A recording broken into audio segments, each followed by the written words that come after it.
মহিবুল হাসান চৌধুরী নওফেল, প্রথম প্রশ্ন, শেখ হাসিনা এই যে বললেন যে আপনাদের মতো যে নেতারা নির্বাসনে আছেন তাদেরকে নিয়ে তিনি ফিরবেন, আপনারা তালিকা চূড়ান্ত করেছেন কারা কারা ফিরবেন দেশে এবং একসাথে ডিসেম্বরেই ফিরছেন? তাহলে ডিসেম্বরে কেন বা জানুয়ারিতে না কেন বা নভেম্বরে না কেন, এটাও সেই রাজনৈতিক প্রজ্ঞার জায়গা থেকে এক ধরনের বার্তা যে you get your acts together by December. আপনি একজন রাজনৈতিক সরকার প্রধান হিসেবে it is your responsibility to get things in order by December. You get your acts together. তো সুতরাং আমরা একটা রাজনৈতিক দল হিসেবে, আমাদের নেত্রী একজন রাজনৈতিক নেতা হিসেবে আরেকটি রাজনৈতিক দলের প্রতি বার্তা হচ্ছে যে আপনি ঘর গুছান, নয়তো সেই ঘর ভেঙে পড়বে। সুতরাং ডিসেম্বরটা হচ্ছে, আমরা মনে করি, যথেষ্ট পরিমাণ সময়।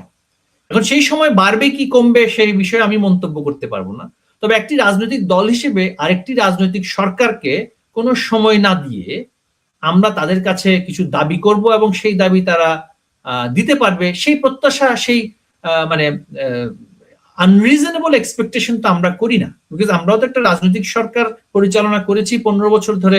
তার আগে বঙ্গবন্ধু কন্যা 5 বছর বাংলাদেশের প্রধানমন্ত্রী ছিলেন। তো প্রায় 21 বছরের প্রধানমন্ত্রী, তিনি জানেন না রাষ্ট্র পরিচালনা করাটা কতটুকু কঠিন।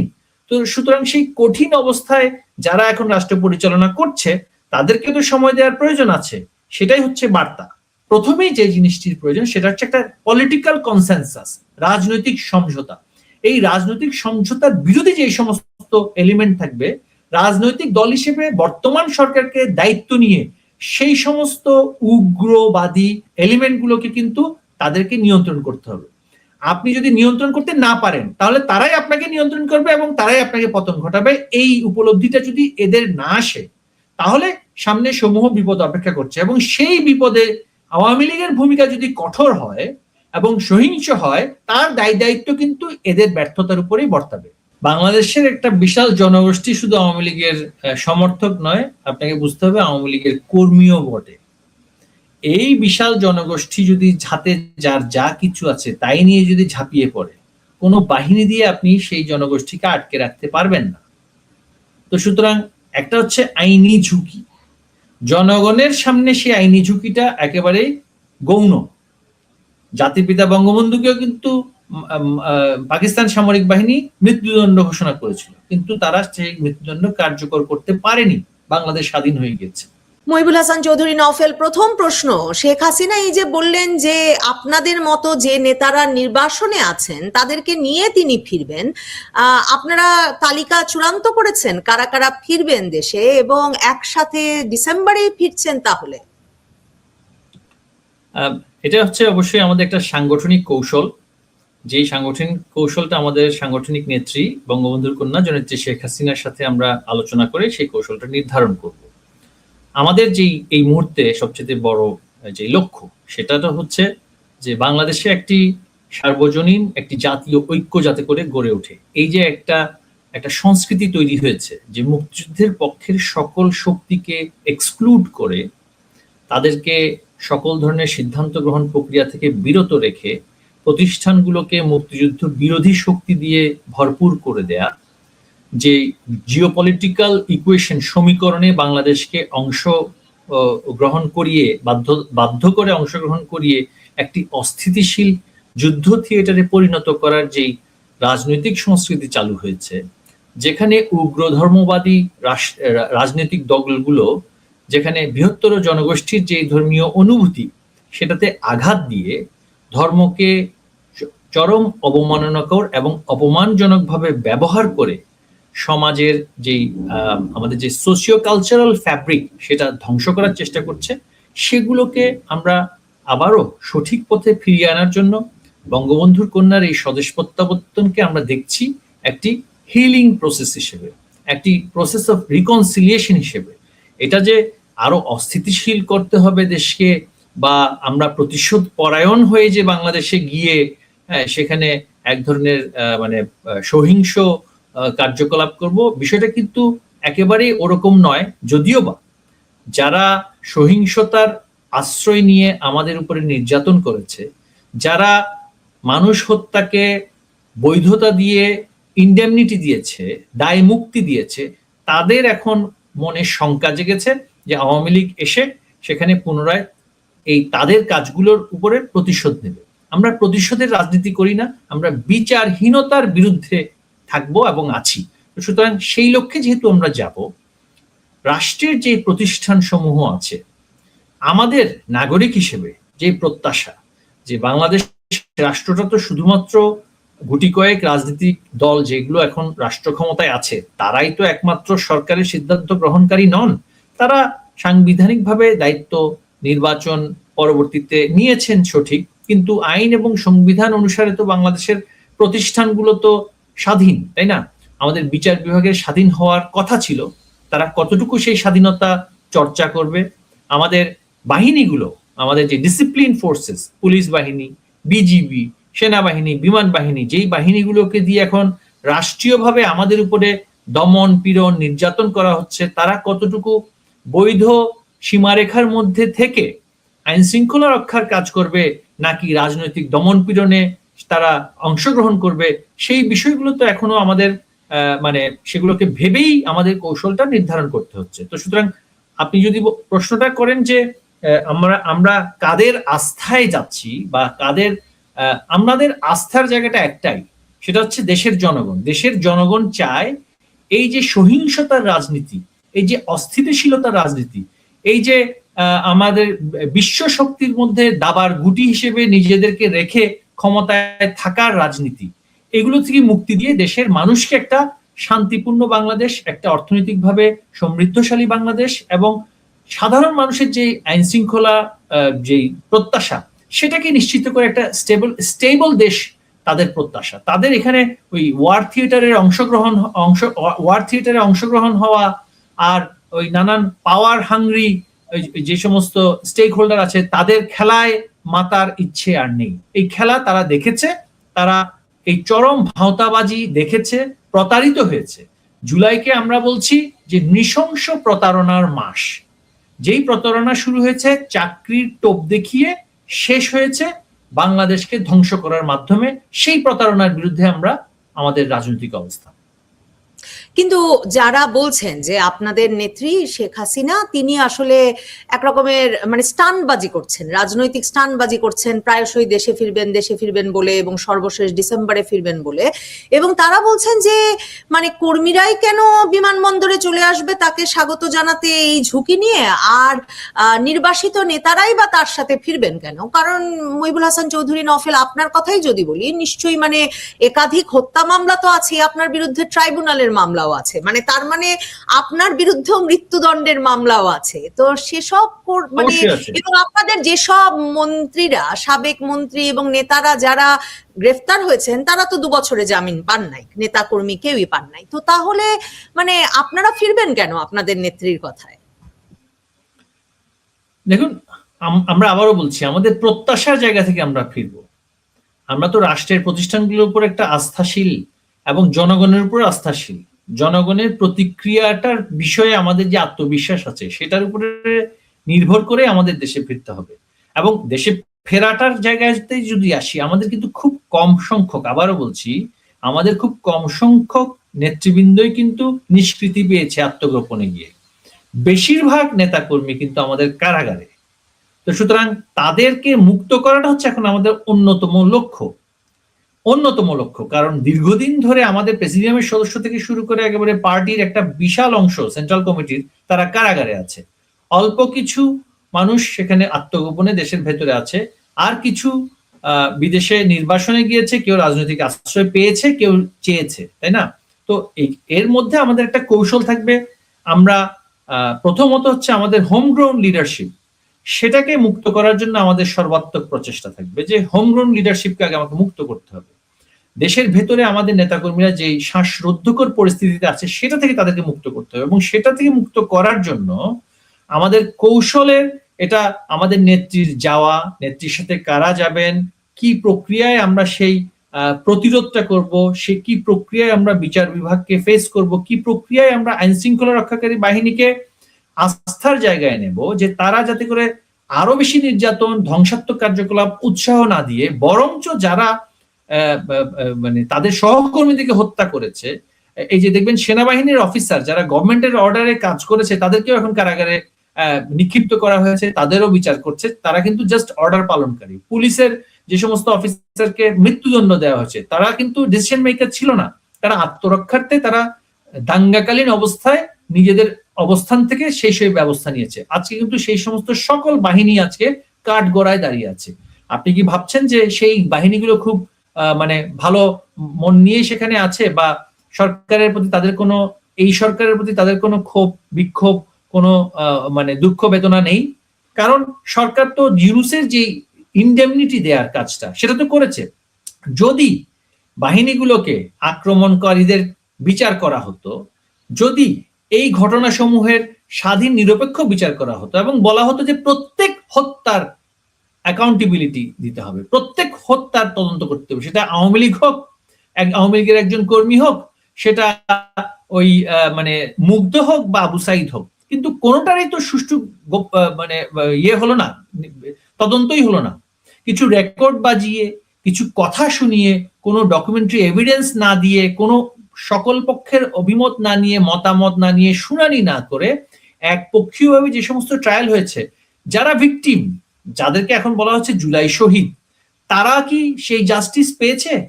সেই 800 জন নাকি 1400 জন, আজ পর্যন্ত সেটা খোলাসা করা হয়নি এবং করা হচ্ছেও না। পোস্টমর্টেম পর্যন্ত করা হয়নি, ঠিকভাবে পোস্টমর্টেম পর্যন্ত করা হয়নি। কোথায় কার লাশ দাফন করার নাম করে দাফন করেছে, নাকি আদৌ কি এখানে দেখাচ্ছে 800 জনের যে তথাকথিত গেজেটের তালিকা, সেখান থেকে অনেকে বলছে যে না, আমরা তো মারা যাইনি, আমরা তো এখন জীবিত আছি। হ্যাঁ, রোড ট্রাফিক অ্যাক্সিডেন্টে মারা গিয়েছে এবং ভাইয়ে ভাইয়ে মারামারি করে ঝগড়া হয়েছে, পাড়ায় ঝগড়া হয়েছে, তাদেরকেও কিন্তু সেই গ্যাজেটে নিয়ে যাওয়া হয়েছে। তো এই সমস্ত বিষয়গুলোর উত্তর দেশবাসী চায়, এবং এর জন্য আমাদের যে সমস্ত নেতাকর্মীদেরকে, আমাদের তো আন্দোলনের কৌশলটা একটা ধাপ অনুযায়ী হবে। প্রথম ধাপে একটা অংশ আমাদের সেখানে মাঠে থাকবে, দ্বিতীয় ধাপে আরেকটা অংশ মাঠে থাকবে। আবার আমরা যেটা বলছি যে আমাদের তো রিজার্ভ কর্মীও রাখতে হবে, তাই না?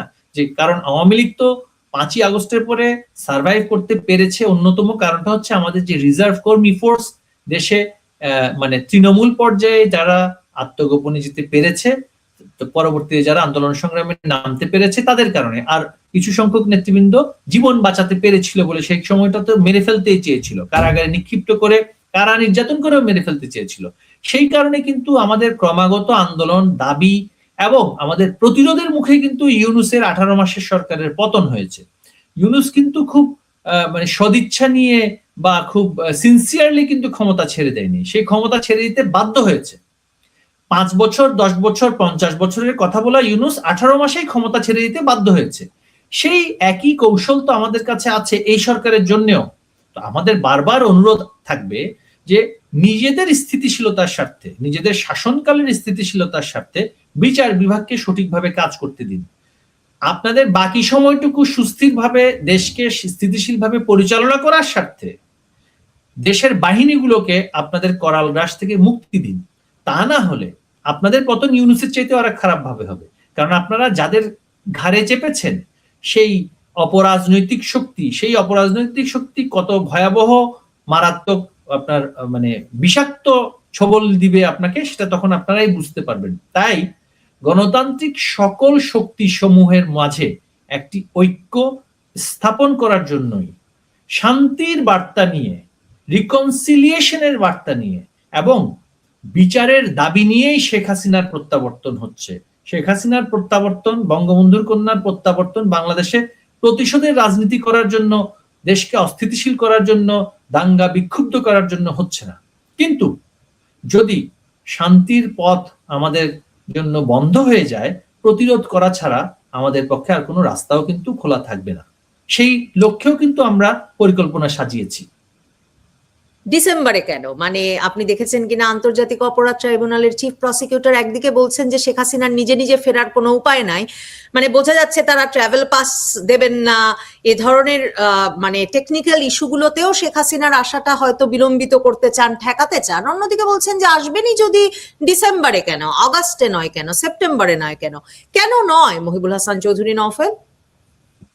কারণ একটি রাজনৈতিক সরকার ফেব্রুয়ারি মাসেই দায়িত্ব নিল, একজন রাজনীতিবিদ হিসেবে বঙ্গবন্ধুর কন্যা জননেত্রী শেখ হাসিনা তিনিও তো একজন রাজনীতিবিদ, তিনিও জানেন একটি রাজনৈতিক সরকারের রাষ্ট্রের উপরে যথাযথ নিয়ন্ত্রণ আসতে, রাষ্ট্রকে পরিচালনাগত অবস্থানে নিয়ে আসতে তাদের একটা সময় লাগে, তাই না?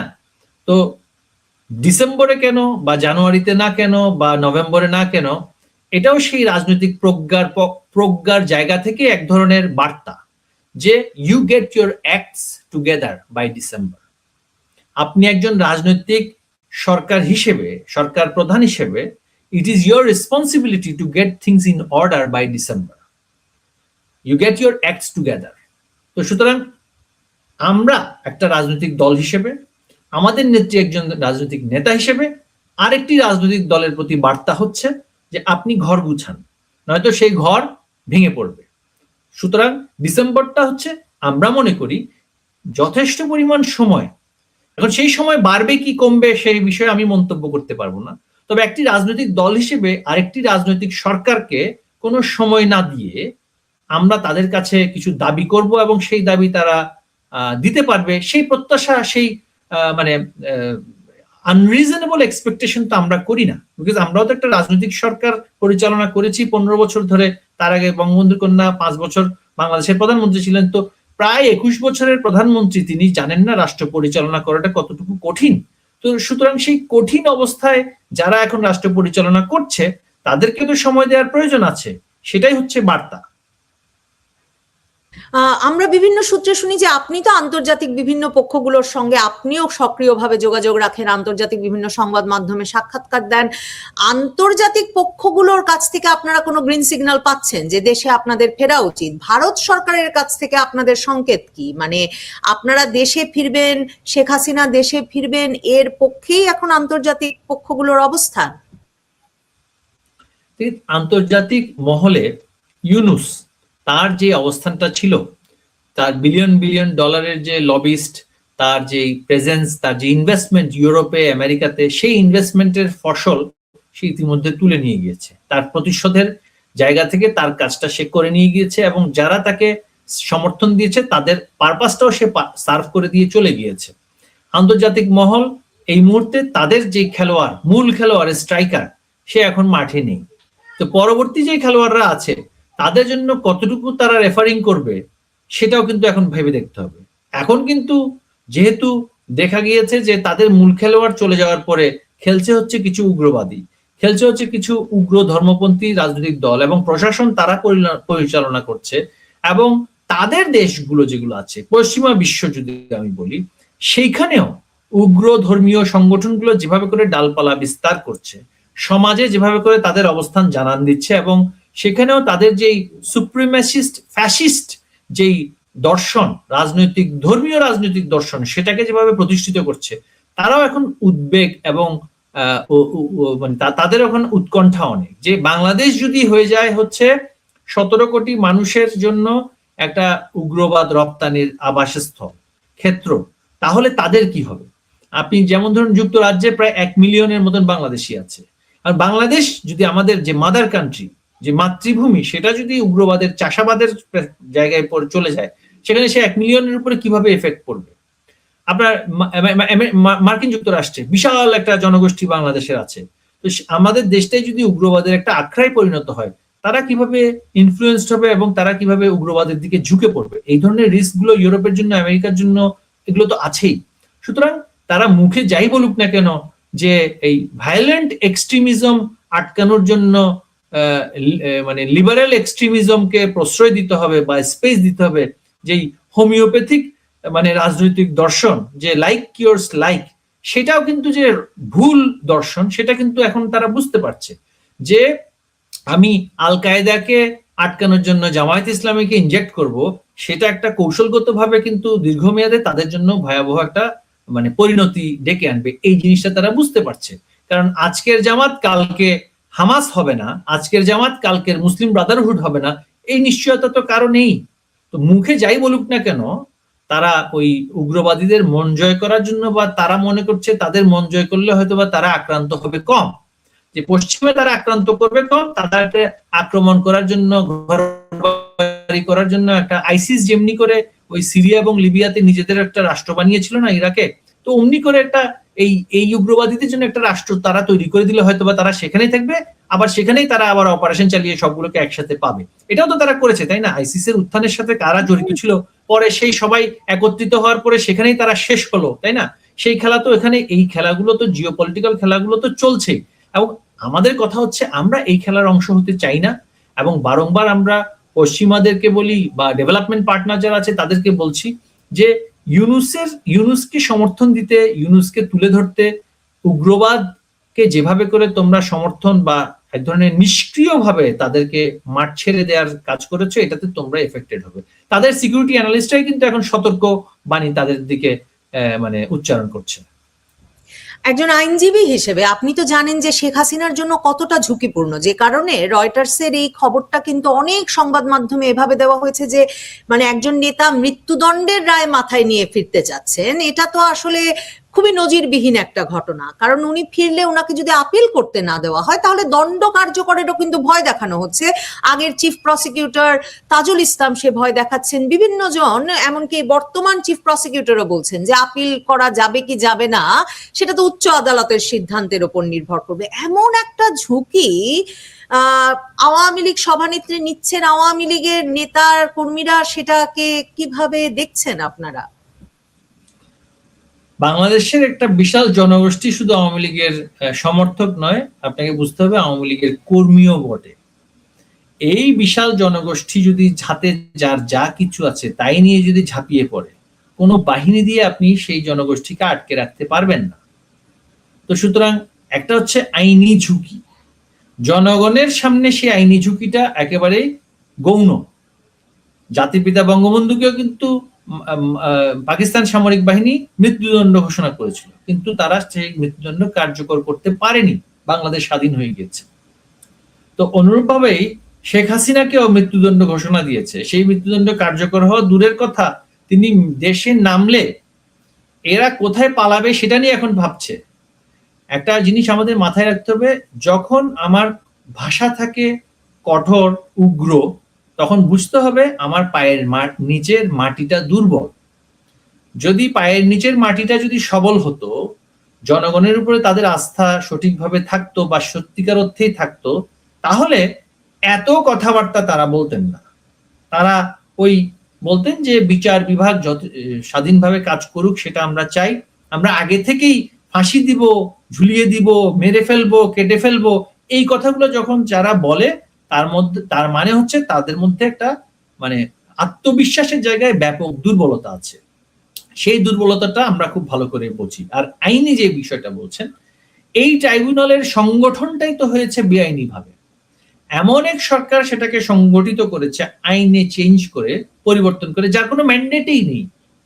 এই বিষয়টা নিয়ে যদি কোনো মানে সাংবিধানিক একটা রিট করা হয়, সেটা তো কখনোই টিকবে না। কারণ আপনি এত বড় একটা ফান্ডামেন্টাল চেঞ্জ ইন দ্য মানে constituent law of the ICT আপনি করেছেন, তখন কোনো পার্লামেন্টেই ছিল না। আর পার্লামেন্ট সেটাকে অনুমতি দিয়েছে ভূতাপেক্ষ, রেট্রোস্পেক্টিভ। ফাঁসি আগে দিলেন আর অনুমোদন দিলেন হচ্ছে পরে, এটা তো হয় না। পৃথিবীর মানে ফান্ডামেন্টাল প্রিন্সিপাল অফ জাস্টিস যেটা, যে আপনাকে যখন যে বৈধ আইন, সেই বৈধ আইন দ্বারা আপনাকে শাস্তি দেওয়া যাবে, কিন্তু আপনি শাস্তিটাকে ভূতাপেক্ষ দিতে পারবেন না। এখানে তো শাস্তি দেওয়া হয়ে গেল ভূতাপেক্ষ। আইনটা চেঞ্জ করলো একটা ক্যাবিনেটের একটা অর্ডিন্যান্স দিয়ে, যেই ক্যাবিনেটটা অস্তিত্বই প্রশ্নবিদ্ধ, কারণ তারা এসেছিল শুধুমাত্র নির্বাচন করতে। যদি তারা নতুন আইন প্রণয়ন করত, নতুন সংসদে, নতুন ক্যাবিনেটের মাধ্যমে, নতুন সংসদের মাধ্যমে, তাহলে একটা আইনি ভিত্তির জায়গাতে কিছুটা হলেও থাকতো। এটা তো হলো সংগঠনের বিষয়, মানে ট্রাইব্যুনালের যে কোরামটা, জুরিসডিকশনটা। তারপরে যে প্রক্রিয়াটা হয়েছে, আপনি জামাতের একজন লোককে দিলেন রাষ্ট্র নিযুক্ত আইনজীবী, আপনি সুপ্রিম কোর্টে জেরাই খান পান্না বললেন শেখ হাসিনার পক্ষে তিনি ওকালতি করতে চান, তাকে বললেন যে বাড়িতে বসে থাকতে, খবরদার কেউ মাঠে নামতে পারবে না শেখ হাসিনার পক্ষে, আমরা যাকে বলি সেই নামবে। তো এই যে একটা প্রহসন, তারপরে তাজুল নানান জায়গায় রেকর্ড বাজিয়ে, ফিতা বাজিয়ে, নানান কিছু মানে মুখের কথা, তারপরে শোনা কথা, জানা কথা, কোনো ধরনের ডকুমেন্টারি এভিডেন্স না দেখিয়ে যেই কনভিকশনটা দিয়েছে, আবার সেই কনভিকশনে জোরপূর্বক মাথায় পিস্তল ঠেকিয়ে সাবেক পুলিশ প্রধানকে রাজসাক্ষীও তৈরি করা হয়েছে, তাই না? তাকে রাজসাক্ষী না করালে তো আপনার কোনো সাক্ষীই নেই। এই মামলার কোনো সাক্ষী তো সঠিকভাবে আপনি দিতে পারছেন না, যে আর সুপিরিয়র কমান্ড রেসপন্সিবিলিটি। একটা রাষ্ট্রের প্রধান, সেখানে ওই বাহিনীর সুপিরিয়র কমান্ড রেসপন্সিবিলিটি সেই রাষ্ট্রের প্রধানের থাকে না। যদি অ্যাট্রোসিটি হয়ে থাকে, নৃশংসতা হয়ে থাকে, তাহলে 5 তারিখের আগে পর্যন্ত তো সেনাপ্রধানের সেই সুপিরিয়র কমান্ড রেসপন্সিবিলিটি ছিল। তো সবার আগে তো সেনাপ্রধানকে আপনাকে ওই যে আইসিটি ট্রাইব্যুনালে নিয়ে যাওয়ার কথা ছিল, যদি ট্রাইব্যুনালটা আপনি সঠিকভাবে করতে পারতেন। তাহলে তো আপনাকে শুধুমাত্র ইন্সপেক্টর জেনারেল অফ পুলিশকে আপনাকে সুপিরিয়র কমান্ড রেসপন্সিবিলিটিতে দায়ী করতে পারবেন। আপনি ইভেন তার নিচে অধস্তর কাউকেই করতে পারবেন না। আপনি যদি এই অপরাধ, এই যে জেনোসাইডাল বা মানবতা বিরোধী অপরাধের কেস রেফারেন্স গুলো দেখেন, মিলোস্লাভিচ যাকে অভিযুক্ত করা হয়েছে ইন্টারন্যাশনাল কোর্ট অফ জাস্টিসে, বা ওই যে কম্বোডিয়াতে পল পটকে, তারা তো ছিল কমান্ড রেসপন্সিবিলিটির জায়গাতে সরাসরি ছিল। তো এইগুলোর কিছুই আপনি এই সমস্ত জুরিসপ্রুডেন্স, যেটা আন্তর্জাতিকভাবে স্বীকৃত জুরিসপ্রুডেন্সের কিছুই আপনি ধার ধারলেন না। আমাদের সময় যখন আপনার জামায়াত ইসলামের শীর্ষ নেতৃত্ব থেকে যখন সেখানে দায়ী করা হলো, সেটা তারা কিন্তু সেইখানে ওই 71 সালে রাজনৈতিক শুধু পদ করে নাই, তারা সরাসরি প্যারামিলিটারি বাহিনীর প্রধান হিসেবে কাজ করেছে। রাজাকার বাহিনী, আল বদর বাহিনী, আল শামস, সেগুলো প্যারামিলিটারি অক্সিলারি ফোর্স ছিল। সেই অক্সিলারি ফোর্সের তো প্রধান হিসেবে তাদের বিচার করা হয়েছে। সেই আদালতে তো ইয়াহিয়া খানের আপনার বিচার করা সম্ভব না, because he was the head of state at that time. Yahya খানের তো বিচার হয়নি, তাই না? হয়েছে যারা অক্সিলারি ফোর্সের কমান্ড রেসপন্সিবিলিটিতে সরাসরি ছিল এবং সরাসরি তারা হত্যাযজ্ঞ চালিয়েছে, মানবতা বিরোধী অপরাধ করেছে। সো আপনি জুরিসপ্রুডেন্সও ঠিক নেই, আপনার জুরিসডিকশনও ঠিক নেই, তো আপনার কনভিকশন কিভাবে ঠিক থাকে? তো লিগ্যাল পয়েন্ট অফ ভিউ থেকে এই আর্গুমেন্ট গুলো করার অবস্থাও তো তারা রাখেনি, কারণ এন্টায়ার অ্যাপিলেট ডিভিশনকে আপনি গলা ধাক্কা দিয়ে বাইর করে দিয়েছেন। তো এই যে বিষয়গুলো, সংস্কারগুলো, এগুলো করার জন্য প্রথমেই যে জিনিসটির প্রয়োজন সেটা হচ্ছে একটা পলিটিক্যাল কনসেনসাস, রাজনৈতিক সমঝোতা। এই রাজনৈতিক সমঝোতার বিরোধী যে সমস্ত এলিমেন্ট থাকবে, রাজনৈতিক দল হিসেবে বর্তমান সরকারকে দায়িত্ব নিয়ে সেই সমস্ত উগ্রবাদী এলিমেন্ট গুলোকে কিন্তু তাদেরকে নিয়ন্ত্রণ করতে হবে। আপনি যদি নিয়ন্ত্রণ করতে না পারেন, তাহলে তারাই আপনাকে নিয়ন্ত্রণ করবে এবং তারাই আপনাকে পতন ঘটাবে। এই উপলব্ধিটা যদি এদের না আসে, তাহলে সামনে সমূহ বিপদ অপেক্ষা করছে, এবং সেই বিপদে আওয়ামী লীগের ভূমিকা যদি কঠোর হয় এবং সহিংস হয়, তার দায়িত্ব কিন্তু এদের ব্যর্থতার উপরেই বর্তাবে। শেষ প্রশ্ন, রাজনৈতিক সমঝোতার প্রত্যাশা তার মানে আপনাদের এখনো আছে, কিন্তু যদি রাজনৈতিক সমঝোতা না হয়, তাহলে আওয়ামী লীগের রাজনীতিতে ফেরার পরিসর তো দূরের কথা, শেখ হাসিনা বিমানে উঠতে পারবেন কিনা, শেখ হাসিনা ট্রাভেল পাস পাবেন কিনা, সেই ট্রাভেল পাস ছাড়া তো আসলে বিমানে উঠতে পারবেন না, এই টেকনিক্যাল ইস্যুগুলোও তো আছে। তাহলে আপনাদের কৌশল কি? মানে ফিরবেন কি করে? ফিরে যাওয়াটা তো এত সহজ না, এমনকি এসব কারণেও হয়তো। 1981 সালে যখন বঙ্গবন্ধুর কন্যা ফিরে এসেছিলেন, তখনও এই সমস্ত টেকনিক্যাল বিষয়গুলো ছিল। শুধু একটা বিষয় ছিল না, তার বিরুদ্ধে কোনো দণ্ড ছিল না, মৃত্যুদণ্ডের কোনো ভার নিয়ে বা কারাদণ্ডের কোনো ভার নিয়ে তিনি তখন আসেননি, তিনি এসেছিলেন। কিন্তু 111 সরকারের সময় আপনি জানবেন যে তাকে লন্ডনে আটকে দেয়া হয়েছিল, তাকে no flight, no board, no flight লিস্টে তার নাম দিয়ে ব্রিটিশ এয়ারওয়েজে আটকে দেওয়া হয়েছিল। কিন্তু পরে তো তিনি ঠিকই গিয়েছেন, তাই না? গিয়ে সেখানে গৃহবন্দী থেকে আদালত ফেস করে 111 সরকারকে অতিক্রম করে সেই সরকারের অধীনে নির্বাচন করে আওয়ামী লীগকে নিয়ে আবারও সরকার গঠন করেছেন। তো আমরা পূর্ব অভিজ্ঞতা অনুযায়ী যদি আমরা দেখি, এই দণ্ড, এই ট্রাভেল পাস, এই ফিরে যাওয়ার বিষয়টা, টেকনিক্যাল বিষয়গুলো ওভারকাম করা কোনো বিষয় না। ডিসেম্বর এখনো সময় আছে এবং সেখানে আমাদের অনেক প্রস্তুতিমূলক কাজ হচ্ছে। দেশের প্রতিষ্ঠানগুলোর থেকেও কিন্তু অনেক প্রস্তুতিমূলক কাজ হবে বলে আমরা প্রত্যাশী। কারণ রাষ্ট্র শুধুমাত্র কোনো ব্যক্তি দ্বারা পরিচালিত হয় না। আমাদের নেত্রী 15 বছর রাষ্ট্র ক্ষমতায় ছিলেন, আমার সুযোগ হয়েছে 7 মাস তার সাথে পূর্ণ ক্যাবিনেটে থাকার। একজন রাজনীতিবিদ কিন্তু পুরো প্রতিষ্ঠান বা রাষ্ট্রের দায়িত্বে থাকতে পারেন না। সে রাষ্ট্রের যে প্রতিষ্ঠানগুলো আছে সেগুলোর অপিনিয়ন আছে, সেগুলোর একটা গাইডলাইন আছে, সেগুলোর একটা ডিরেকশন আছে। রাজনীতিবিদ শুধুমাত্র নেতৃত্ব দেন। সুতরাং যেটা বৈধ, যেটা সাংবিধানিক, যেটা সকলের জন্য মঙ্গলজনক, রাষ্ট্রের প্রতিষ্ঠানগুলো সেগুলো করতে বাধ্য এবং সেগুলোই করেছে, অতীতেও আমরা দেখেছি। তো আমাদের প্রত্যাশার জায়গাটা যথেষ্ট, আমি বলবো না সেটা একটা বায়বীয়, এটা কংক্রিট।